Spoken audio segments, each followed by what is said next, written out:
Hello, we did it. It is day 7, the final day, the closing act of the activation series. 7 days, 7 masterclasses. We're doing this, we're showing up, and we're plugging along, and we're getting inspired, and we're getting triggered, we're getting activated, we're getting clearer, we're getting more excited. At least I am. I would be curious to know what your experience has been. As I said, for me personally, something deep has shifted over those 7 days. And I think it was just one of those things that was there all along. It just needed space, and it needed some encouragement, and it needed the right timing and the right energy to be able to emerge. So, speaking about walking the talk, I'm so excited to be able to share with you more in the future days and weeks.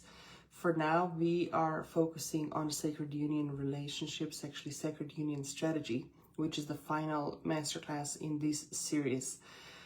I am excited and honored for all the messages and the opportunity to be able to touch your lives in one way or another.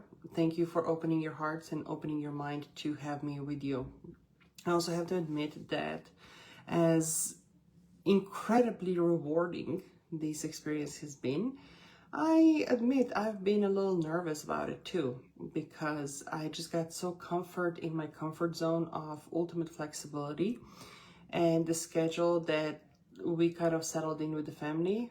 Well, scheduling these masterclass in the evening hours turned everything on its head. So it was a little improvisation right there to make sure that I get to show up every day at the same time, well, except for this past Friday. And I have to tell you, I'm kind of liking it. Kind of closing act of the day to concluding everything and bringing all the energy and all the clutter and everything, chatter, bringing it down and singular focus on what I am going to present to you.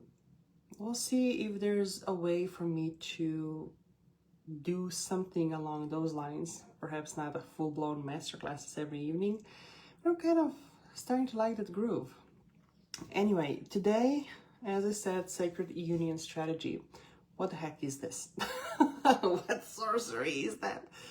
Well, today's transmission is not just for you individually, but it's intended, my intention is to share with you insights and revelations, frameworks, ideas, inspiration, motivation, encouragement, whether you are here as part of a romantic couple, a business couple, business partners, I want to say, romantic partnership, or even families navigating legacy play together.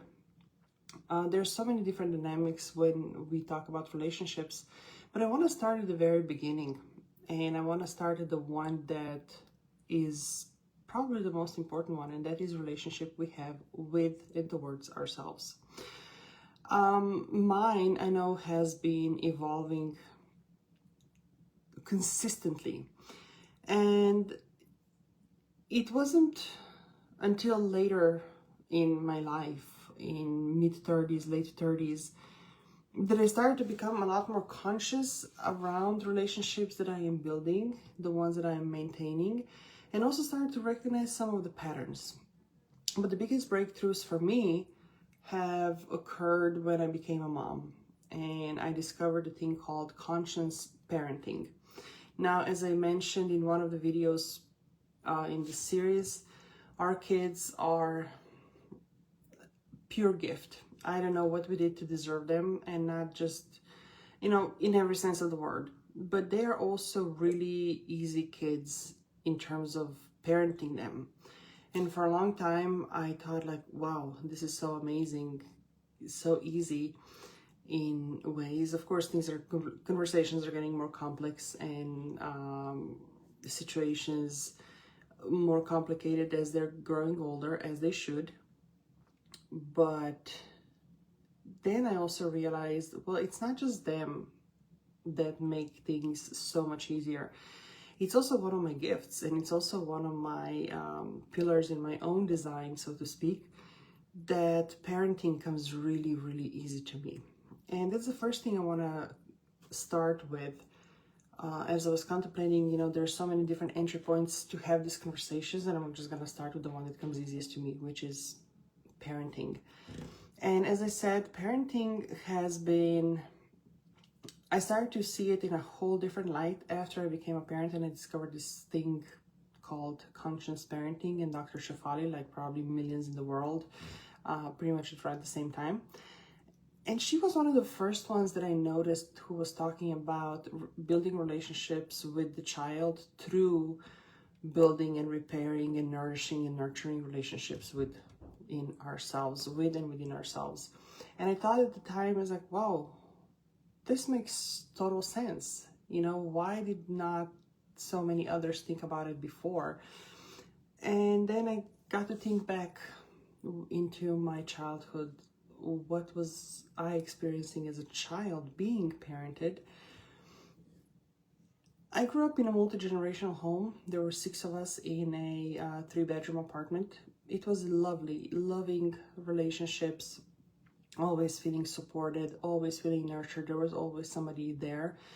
Ironically, all I wanted once I started elementary school is to be key latch kid. I thought those are so cool, when you had a little shoelace tied around the neck and the key hanging off of it, and everybody knew that you're gonna come home to an empty house and you're gonna be your own boss for a couple of hours before your parents got home. And I was just so jealous because every time I got home, well, grandma and grandpa were there, and probably lunch was ready for me, and everybody was always there to greet me. And I thought, can you just leave me alone? I know now, and I tell my kids that all the time. That was such a gift that I did not realize how meaningful and important that was, having that in my life, and what an honor and absolute privilege that was. So I also noticed that having close family ties and spending time together, quality time together, I did not know how deeply that became ingrained in me until I became a parent. And all of a sudden, this value, one of my highest values that I carry, is time.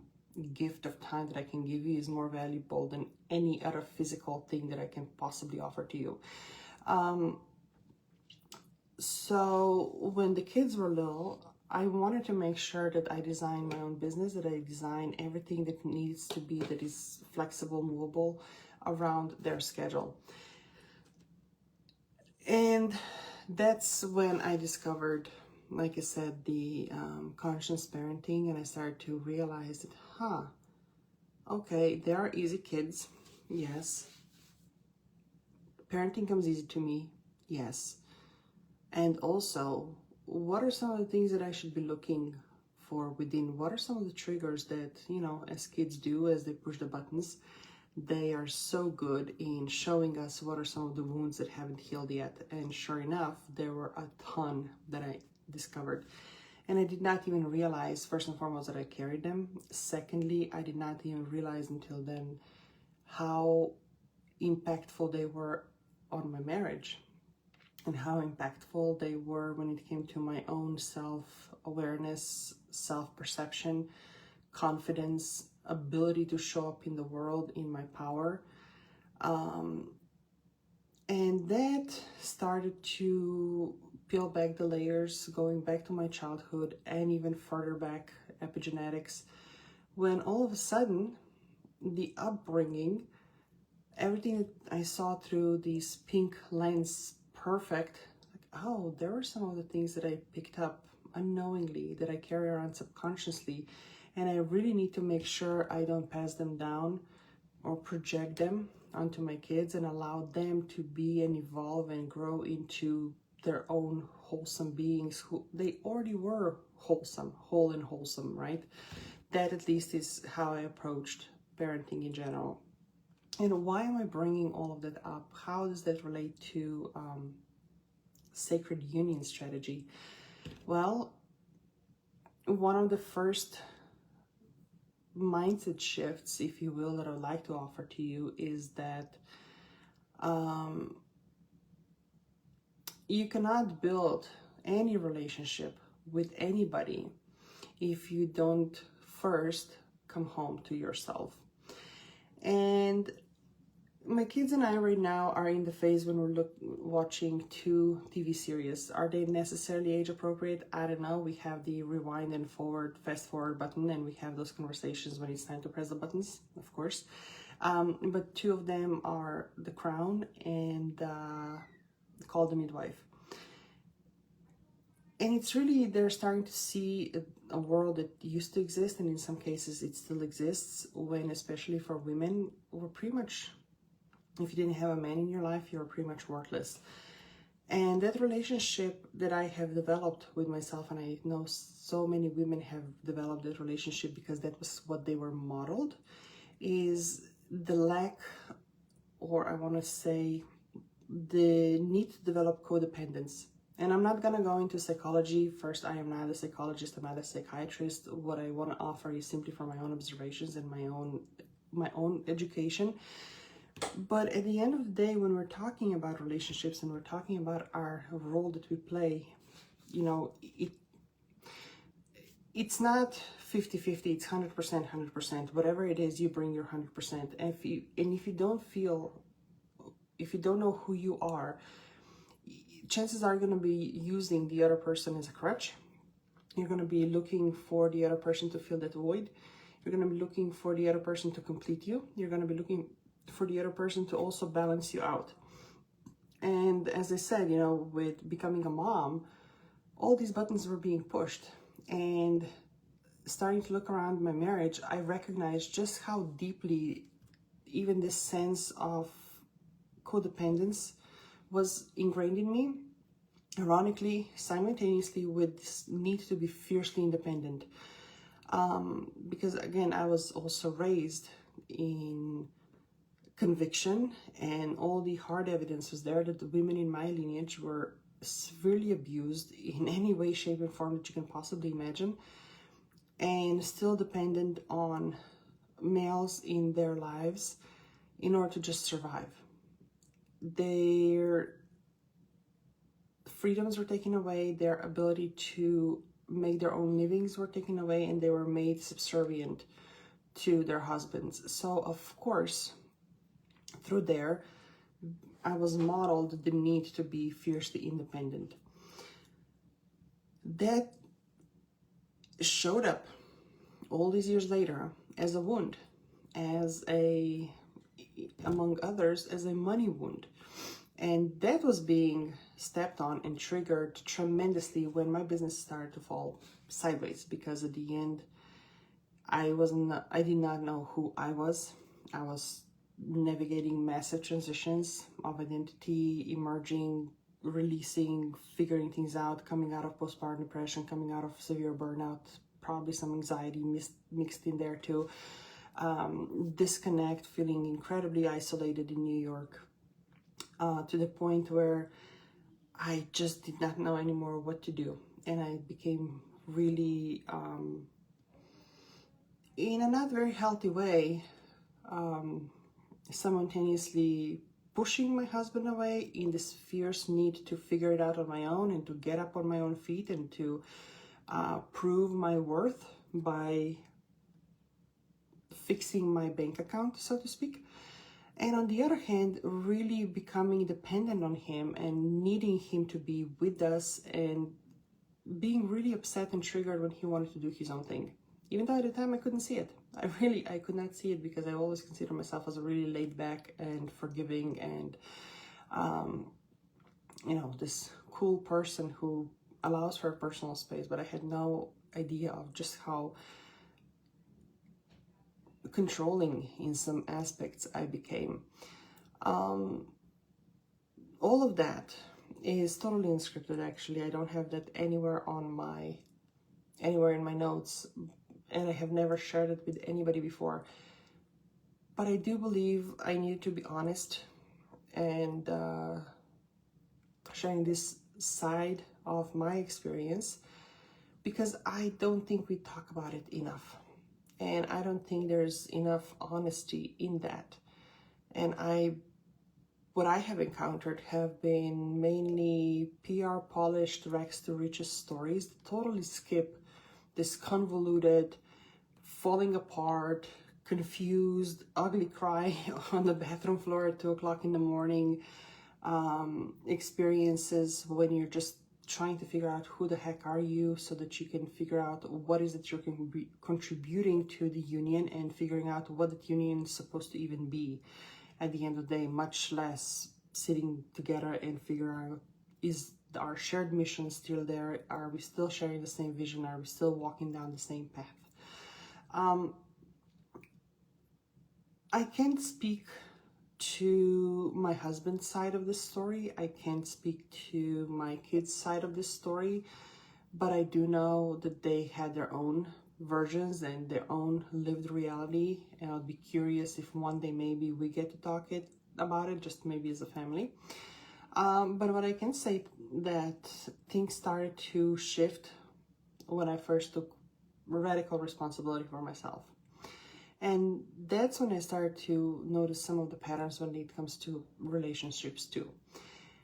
It turned out that growing up in this loving, heaping household, I learned how to tone myself down and how to mold myself into whoever I needed to be to keep it down, you know, impress everybody with my grades or athletic achievements, but then otherwise, you know, just kind of stay in my own lane.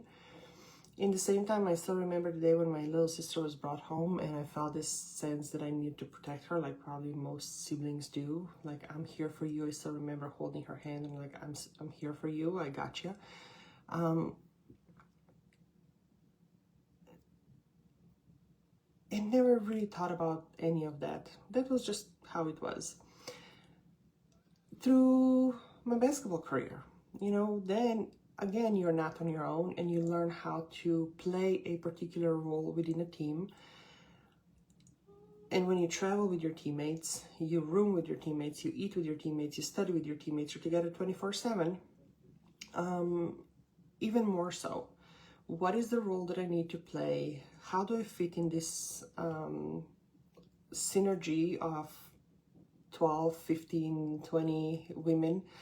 How do I show up, and how do I step on the least amount of toes? Because that was also one of my personality. I was not a confrontational person. I hated anything. There are a few things that I hated more than arguing or fighting, but I did notice that I had my own limit. And when there was like a drop over the edge, then things exploded, and I needed a couple of days to cool off, and then it was all jolly again. But all this to say, it wasn't until I became a mom and went through this dark night of the soul, as we call it, that was the first time I gave myself grace to figure out who I even was.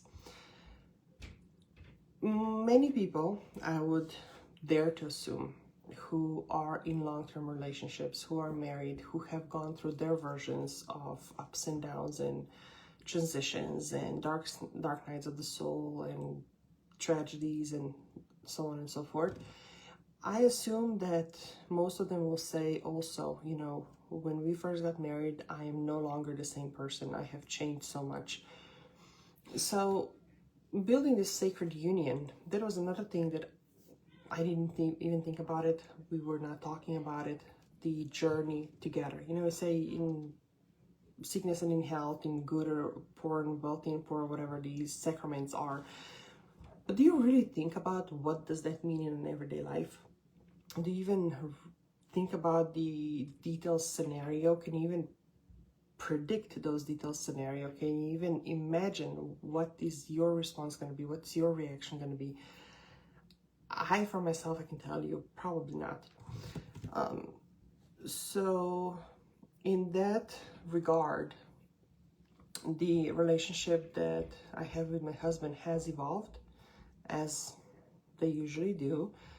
And I am really grateful that we, even though we had some crossroads in between on our journey, that we still walk the same path, and we still share very similar and compatible values, and also a common vision. But even then, you know, just like parenting has come easy to me, I also consider myself as somebody that with the right people, just like my husband, when we first met, it felt like my soul came home. It comes really easy to me too. So I hate to say it, and I'm glad to say it at the same time. If you're really struggling, I don't think I'm the person that can offer you clinical advice, but what I can offer is that perhaps start looking within yourself. I also want to say that taking radical responsibility for self does not absolve any responsibility of the other person, and I think that oftentimes gets convoluted. There's two to tango, whatever it is, and responses and reactions. I'm not even gonna go there because I feel that then we can go down the rabbit hole and we lose the thread and we're in a completely different conversation. So anyway,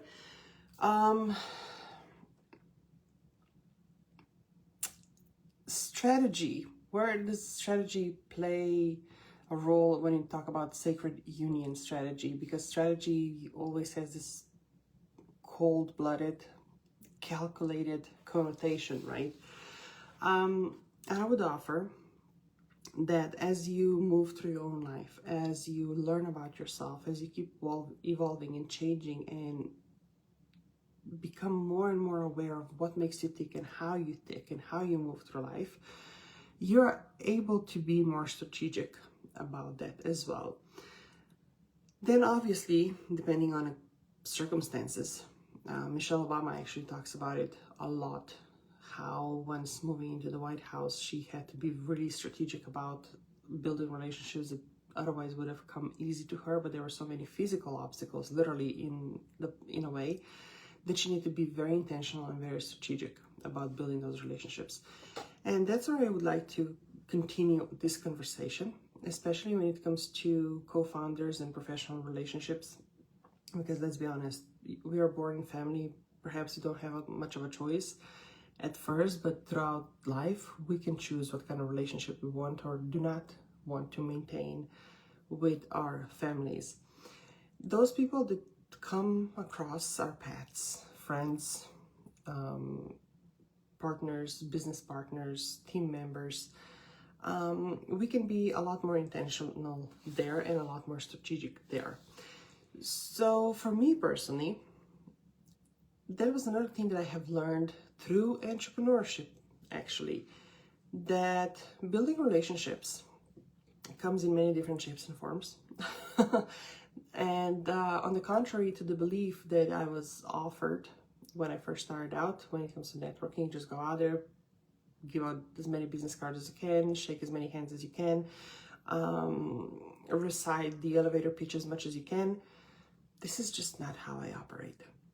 I am a person who will feel the room and who will sense the energy and will be gravitated towards that one or maybe two people in the room that are just meant to be, and that I'm meant to meet and I'm meant to talk that day. But it took a lot of practice to get to that point. And that's where the strategic part comes in. You can then, when you know yourself, you can start to be easy on you, less judgmental, put less pressure on you, and just start to flow through those moments in life. Another thing that I personally have not necessarily developed, but start to own more fully, that one is something that still triggers people a lot. I am one of the rare individuals, I dare to say, who really does not struggle with releasing and bringing certain relationships to completion and either transmuting them or just moving on. It was so baffling to so many people after my athletic career was over, and they wanted to know, like, oh my gosh, you had all these teammates from around the world. You must be best friends. You must be talking to each other all the time and still play pickup basketball after. Actually, no. I am one of the individuals that when a chapter in life closes, it closes, and I do not look back. Often, I notice that was taken not lightly by the other party. So that was another thing that I needed to strategically learn, how to communicate that. And not just assuming that because it is a natural transition for me, that it comes natural to the other person as well. So that was another way and another nudge that I had to come out of the shelf within which I kind of closed myself in, growing in the environment when there was just so much going on around me that I just had to kind of quiet myself down. Yeah, I had to get out of the shell, and I get to find my own voice, and I get to own the way that I move through life. And like I said, some understand it, some don't. For some it's triggering, some cherish it, and they say, oh my gosh, thank you for allowing me to own the same thing. I'm just like that. I just thought it was something wrong with me. No, it is not. I can promise it is not if this is how you roll. But learning how to communicate, that is another aspect of this sacred union strategy, right? We talked about finding yourself and being clear of who you are so that you can build something with somebody when you bring 100% of yourself and you're not using the other person as a crutch, but you really are a wholesome person and you're 100% there and they're 100%. It's not about necessarily completing, but complementing. Let's put it that way. Leading without losing a self. Yeah, that's what we were just talking about. Coming out of the shelf, knowing how you operate, knowing how you tick. But then on the other hand, I want to expand this conversation into a little bit more etheric planes. And I'd like to offer that at the end, after all is said and done, no matter the strategies, no matter the communication tactics, no matter the languages, no matter the cultures, no matter whether it's familiar, whether it's romantic or business partnership, I would offer that your relationship simply is a part of your resonance field. And that means that it affects how people feel you. And that speaks louder than any word and any action or any gift, is that field when people will be attracted to, they will be magnetized to, or they will be repelled by, but they will feel it. And it is definitely a sacred space for you to really nourish and establish rituals, habits to honor it and to further develop it. So when we're talking about how to do just that, this is the last time I'm going to be bringing up the workbook. In case you have downloaded, probably you have come across those questions. If you haven't, then take a look. There are 3 journaling questions that will help you get clarity on in this area. In the meantime, I would like to invite you to just contemplate some of the actionable things that you can do, and homeworks, for example, to either build sacred unions with certain individuals in your life, strengthen them, elevate them, or maybe bring them to completion. I'm going to be honest, I actually have notes here, but none of those resonate. So I will not mention them right now, and I will leave the ball in your field. Would you trust yourself with coming up with 3 actionable steps, commitments that you can follow through with after this call is over? If you're willing to share, I'd be curious to know what came up for you. What is it you feel you need?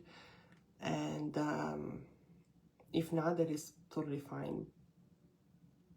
But chances are that you already know. Chances are you already know what is that you need to do. And doing, whether in the physical sense, emotional sense, spiritual sense, in the ethers. Again, this is entirely between you and you.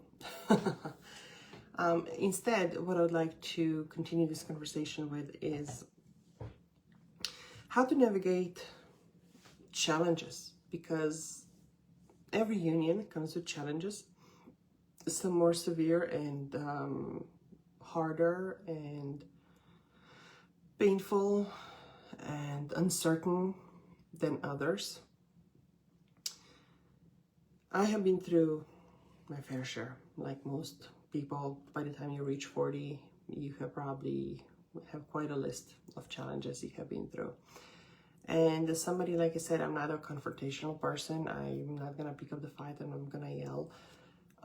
And then being in a marriage that is multicultural, I don't even communicate with my husband in my own language. You can imagine how challenging could some things be, simply expressing my frustration when I can feel what it is, I can't find the right words. Or at the same time, appreciation, when you feel what it is and you can't properly express it.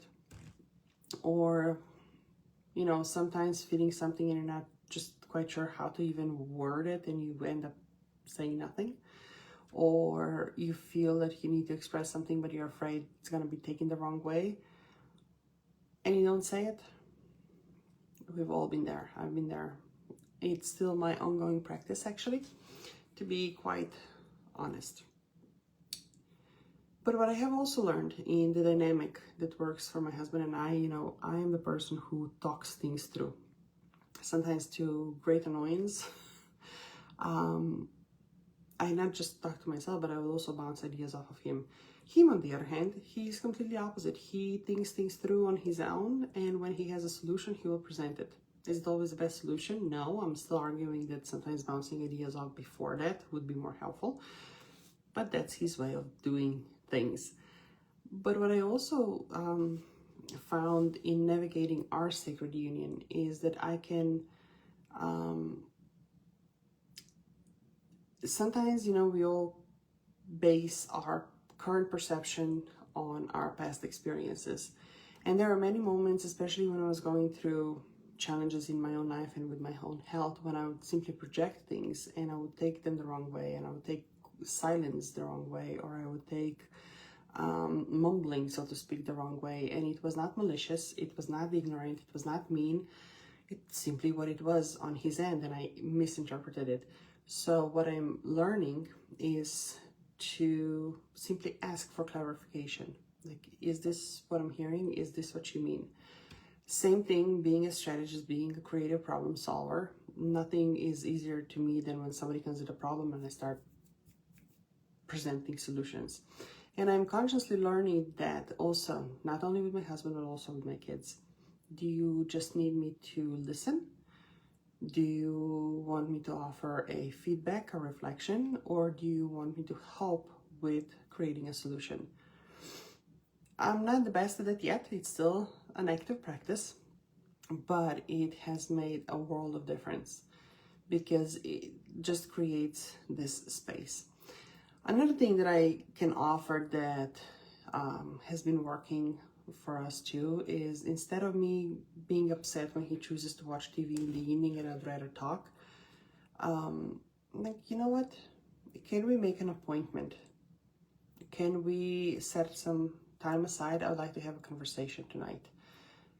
And that changes the mood. He anticipates it, we plan it, and it also allows me as a person, as the way that I process things, it allows me to process, to come up with some possible talking points, how to present something, and so on and so forth. So it makes it a lot smoother, especially, like I said, speaking in a different language.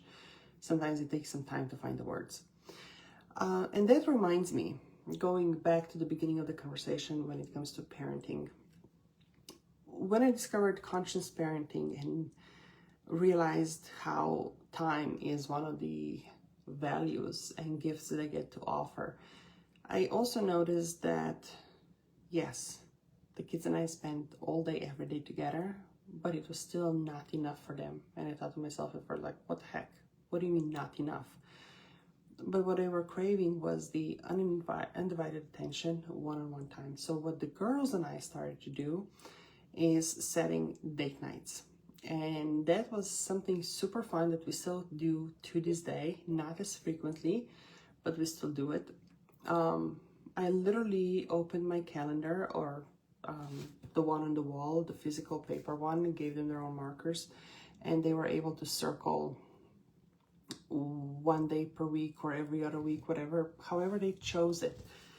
And they knew that that was going to be undivided time with them. Sometimes it was nothing more than just sitting and reading a book together. Sometimes it was spending 30 minutes playing with the Legos.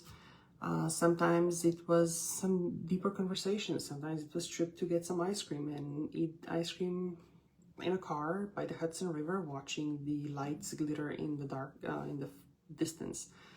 All different things. But what that allows us to do was really build that connection, and it created a safe space for the kids to really open up and share with me things that they otherwise wouldn't share in the presence of the sibling.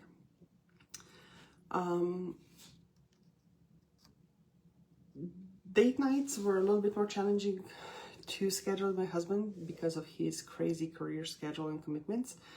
But we found a way to do the same for us in different ways. And still, now that we both work from home, when we are together 24/7, I also take pride in the fact that we make a point to unplug and just be, even if it means sitting in the dark with phones off, TV off, lights out, dogs snuggled right next to us or possibly on top of our laps.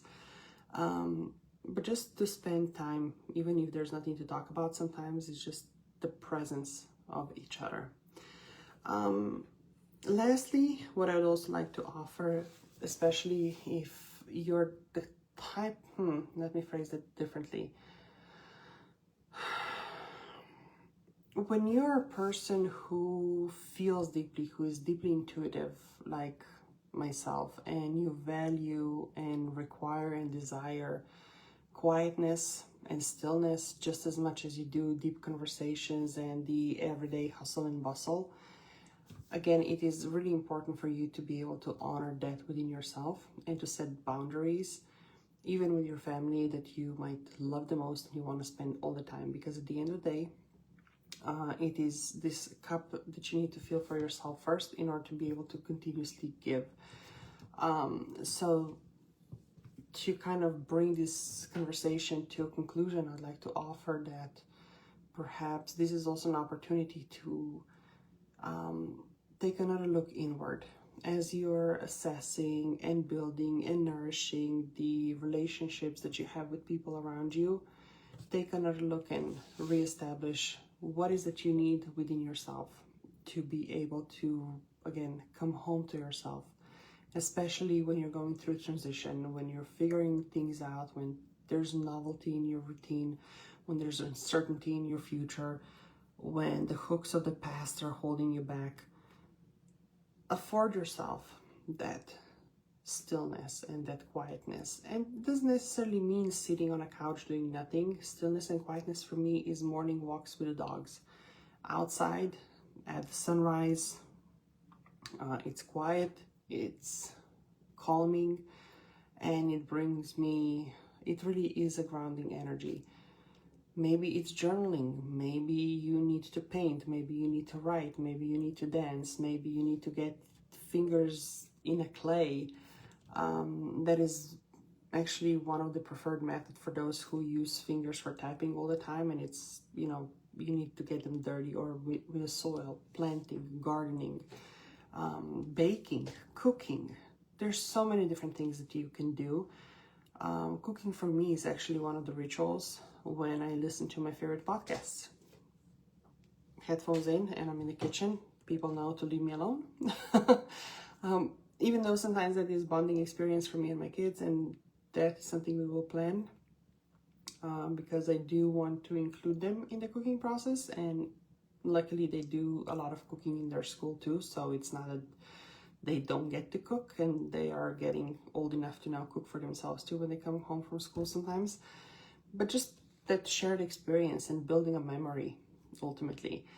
But most of the time, like I said, it is me, myself, and I in the kitchen dancing around and cooking and listening and being really having this multidimensional experience.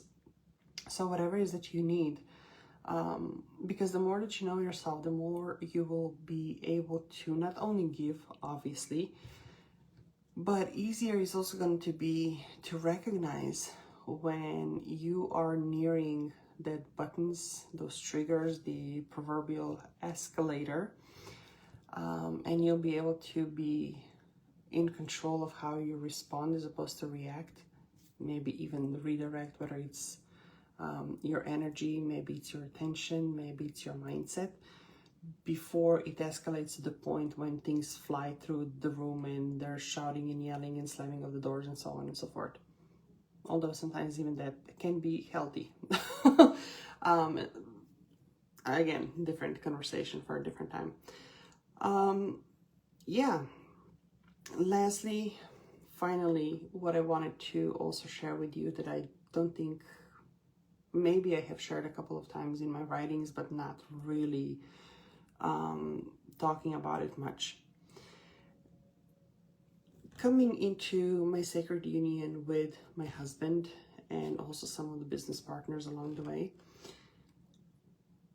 I noticed how chasing the vain metrics and some milestones that somebody else has put in place and defined as success, looking back, I think it almost felt like, you know,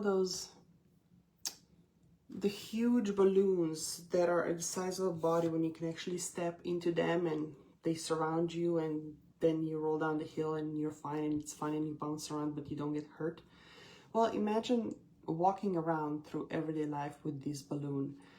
That's how I felt my energy was when I was battling all the conflicting ideas and identities and belief systems, navigating the life, navigating different cultures, different sets of expectations that others had of me, that I had of myself. Yeah, it really felt like walking around in that bubble. So what that did is clearly knocking off anybody who dared to come close or stood in my way. But that also prevented, you know, when we imagine a union or relationship, it's two individuals standing together. Well, if now one is in the bubble, overpowering, the other one can't even come close, right? Or is all convoluted, out of balance, trying to contort themselves.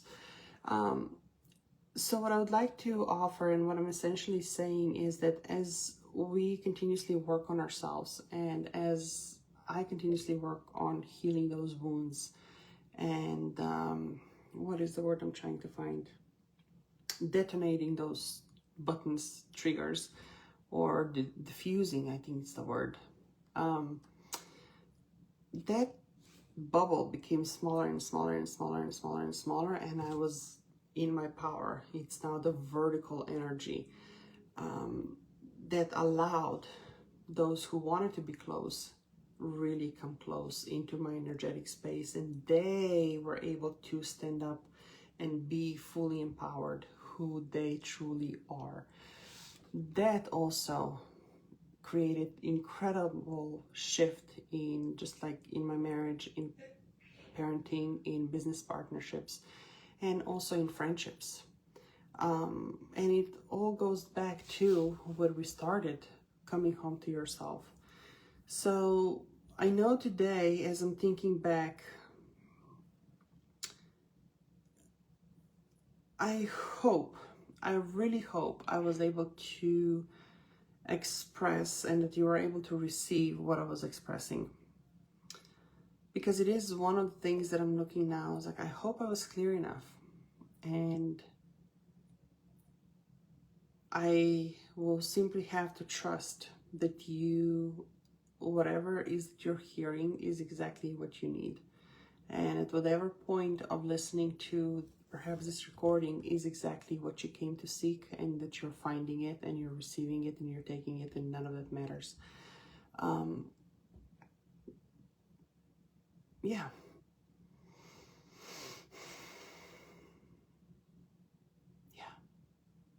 I think that's it. I think we're gonna leave it at here. perhaps not the scenario or the script that somebody would have envisioned. But again, like with any other thing, I have learned to simply trust the process and feel into the flow and feel when things come to a completion, and this definitely feels completed. So at this point, I just want to say thank you again for being here. Thank you for showing up for yourself. Thank you for committing to that next level of your chapter. And if you are called to continuously going and not going on your own, no, that doesn't feel right. It doesn't sound right. It doesn't feel right. You know what? You know where to find me. You know what I'm offering. You know what's possible. You know what's available. And yeah, that feels a lot more congruent. Not trying to pitch anything. Just opening an invitation. If there's anything that you need, if there's any way that I can support you, you know where to find me. That is it. Yeah, now I feel complete. Thank you. Thank you for being a part of the activation series. And I will see you on the other side of the portal. I will see you around. I will see you when the time is right. Take care.